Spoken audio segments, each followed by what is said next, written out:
அமைதியிலே போராடக்கூடியவர்கள். அப்படி என்றால் என்னுடைய ஆர்ப்பாட்டம் எப்படி இருக்கும் என்று நீங்கள் கேட்கக்கூடும். எனது பத்திரிகை நண்பர்கள் வந்திருக்கிறீர்கள். தொலைக்காட்டத்தை மிகப்பெரிய பிரம்மாண்டம் அளவிலே சென்னையிலே அரசு சம்பிக்கும் அளவிலே அறவழியிலே அகிம்சை வழியிலே இந்த போராட்டத்தை துவங்கும். உலகத்தை கொண்டு உன்னதம் இருக்க போவதில்லை. தடையை தகர்த்தறிய வேண்டும். சமுதாயம் ரோட்கள் ஆனா அதுக்கு செஞ்சவங்க இன்னைக்கு முன்னாடி நிற்கிறான். அதுதான் எங்களுக்கு வெட்டமா இருக்கு, வேதனையாக இருக்கு. இந்த நாட்டிலே மூத்த வழக்கறிஞர்களை கொண்டு உயர்நீதிமன்றத்திலே 2 நியமன பதவி கேட்கிறோம். தேர்வாணைக்கு உள்ள இடம் கேட்கிறோம். தேர்வாணை இன்றைக்கு நடுவீதியிலே போராடி கொண்டு இருக்கின்றோம். ஒவ்வொரு முறையும் கேட்கிறோம். தஞ்சையில் மணிமண்டபம் ஐயா முத்தரையருக்கு பேரரசர் பெரும்பிடி நாட்டில் முத்தரையர்கள் 29 பட்டப்பெயர்கள் வாழ்ந்து கொண்டிருக்கின்றோம். 1996 முத்தரையர் என்ற தலைப்பிட்ட பட்டியலில் 29 பெயர்களை இணைத்தார்கள். அதுக்கு அரசாணையும் போட்டார்கள்.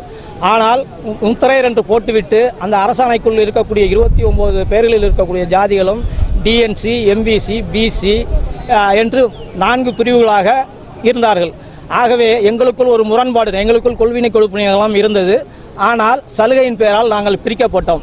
ஆகவே முத்தரையர் என்ற பட்டியலில் உள்ள 29 பட்டப்பெயர்களில் உள்ளவர்களுக்கும் இணைத்து 10% ஒதுக்கீட்டை, இடஒதுக்கீட்டை கல்வியிலும் வேலை வாய்ப்பிலும் ஒதுக்க வேண்டும் என்று கேட்டுக்கொண்டிருக்கின்றோம்.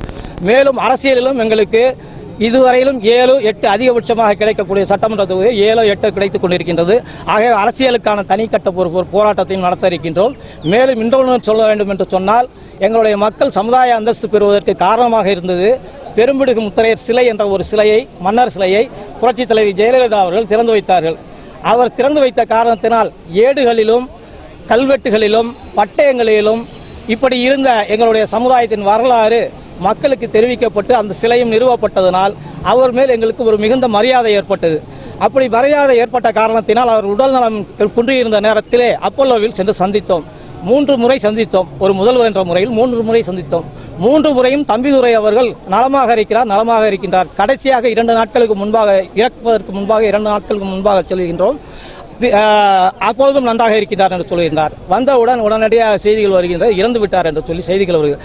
ஆகவே அதில் அந்த மர்மத்தில், அந்த சாவில் மர்மம் இருக்கிறது என்று சொல்லி சிபிஐ விசாரணையை நடத்த வேண்டும் என்று சொல்லி இன்றைய தினம் தமிழக முதல்வருக்கும் தலைமைச் செயலாளருக்கும் இந்த ஆட்சித்தலைவர் மூலமாக மனுவை அளித்திருக்கின்றோம். இன்றைய தினம் மனுவை அளித்திருக்கின்றோம். மரு பாஸ்கரன், தமிழ்நாடு முத்தரையர் சங்கம் பொதுச் செயலாளர், திருச்சி.